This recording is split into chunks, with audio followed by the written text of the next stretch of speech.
Hey, welcome back. I'm Jake with Broadway Home Medical, and today we're going to be going over the iRide 2 from Pride Mobility. So let's go over some of the specs real quick. This scooter has a 250-pound weight capacity. It is one of the smallest and most lightweight scooters in Pride's lineup. It comes in at just 46.5 pounds. If you remove the seat and the battery, you can actually cut that down to 32 pounds. It comes in 4 different colors. We have it here in the Arctic Blue. We'll throw the other colors up on the screen so you can get a look at those.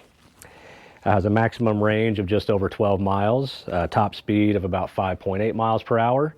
If you want to come in a little closer, we'll get to take a look at the dash here. So it has a small display here, and to turn that on, we're going to hold the power button down here for a few seconds until we see the Pride logo come up. On the top here, we've got our battery indicator to let us know how much of a charge we have. The scooter has different settings, similar to like gears.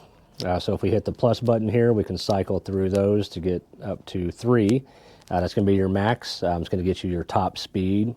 If you want to cycle down, you hit the little minus button. And if we go down past the 1, that's how you put the scooter into reverse.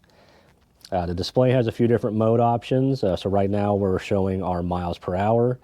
If you tap that button, now we have an odometer.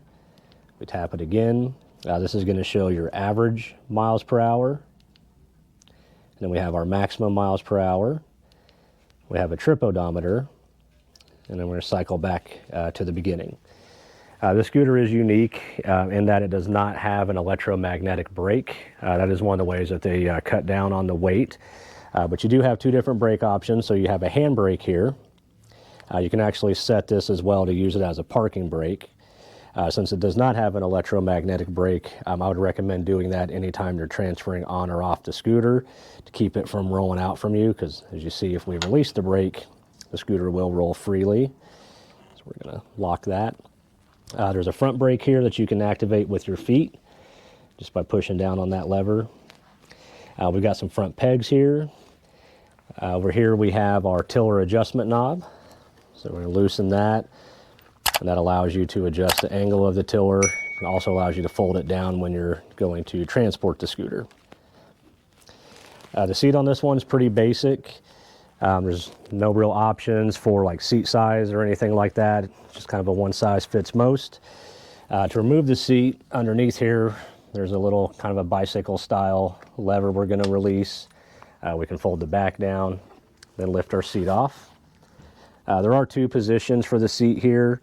There's a pin that'll come with your scooter that you can put through this little hole here if you want to raise it up. Only gives you about an inch or so of adjustment. On the back of the scooter here, we have our battery. The battery does have an on-off button here, so we recommend that if you're going to store your scooter for a long time, to turn the battery off to help preserve it. This scooter is also pretty unique in that it has a different style charger than most. Most Pride scooters are going to come with an XLR charger. This has its own charger on it, so with this one, in order to charge the scooter, you're going to have to disconnect this cable from the scooter. And then the charger is going to have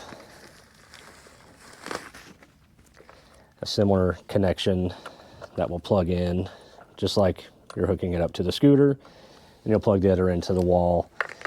So, other than that, for transport, as we mentioned before, if we were to remove the battery just by undoing that Velcro strap, we can then fold the tiller down, tighten our knob back up so it doesn't move on us. There's a Velcro strap wrapped around the tiller here as well. You can actually wrap this around the frame here. Loosen that. So that way when you go to lift up the scooter, your tiller is not going to swing around on you.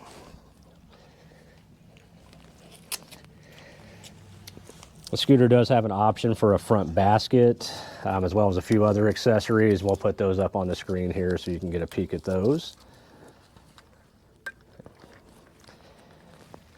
As far as inserting the battery, you're basically just going to follow the same steps you did to remove it in reverse. Just Set it back in that tray.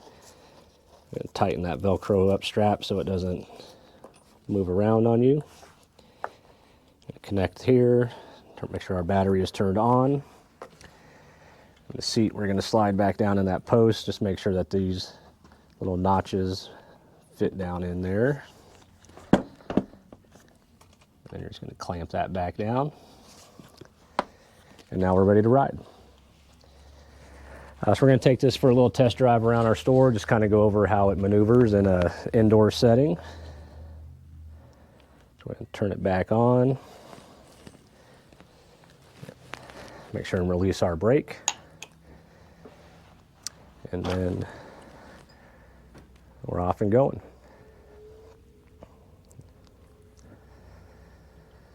So the scooter is very responsive. It does handle very well. Being small and lightweight like this in a 3-wheel model, it's very easy to maneuver around obstacles and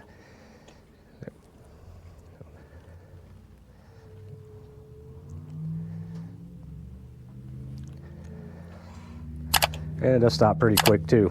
So, all right, so even though this is primarily like an indoor scooter, we are going to take this outside, just kind of see how it does in the parking lot. So stay tuned, we'll be right back. All right, well, we're back. So one thing I forgot to mention while we were indoors here, this scooter is operated using a thumb throttle. So you will have to be able to operate this right-handed and have enough dexterity to rotate that lever forward in order to move the scooter in forward and reverse.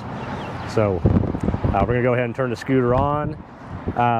The seat on this is not terrible. I mean, it's not as comfortable as like a Pride Comfort seat, but also this scooter coming in at 46.5 pounds, that's how they cut some of that weight. I am about 6 foot tall and a little over 200 pounds, and it's a little short for me, so somebody on the smaller side would probably be a lot more comfortable on this, but it's not terrible. So we're gonna go ahead and just kind of take it for a quick little drive in the parking lot here, and we'll get going. So like most Pride scooters, electric motors get up pretty quick. Right now we're in a setting of 1, and according to our speedometer, we're about 2.4 miles per hour. So we'll move that up to setting 2. Come over here and loop around. So we're going about 3.8. I think I saw 3.9. Move it up to a setting 3, and we're 4.9, 5.2. We got up to about 5.4 there. No suspension on this scooter, and we've got solid tires, so you definitely feel the cracks in the parking lot. It's not a terrible ride, but it's also definitely not as smooth as some of Pride's other models that have like the Comfort Track suspension. So overall, it's a pretty fun scooter. I like the thumb throttle myself. I think that's kind of unique, makes it easy to operate. Being lightweight, there's really nothing else like this on the market in this class. So if you're looking for something that's fun to ride, really easy to transport, really lightweight, I think the iRide is definitely something to take a look at. So like always, we appreciate you watching. We hope you learned something. If you did, please like and subscribe, and we'll catch you next time.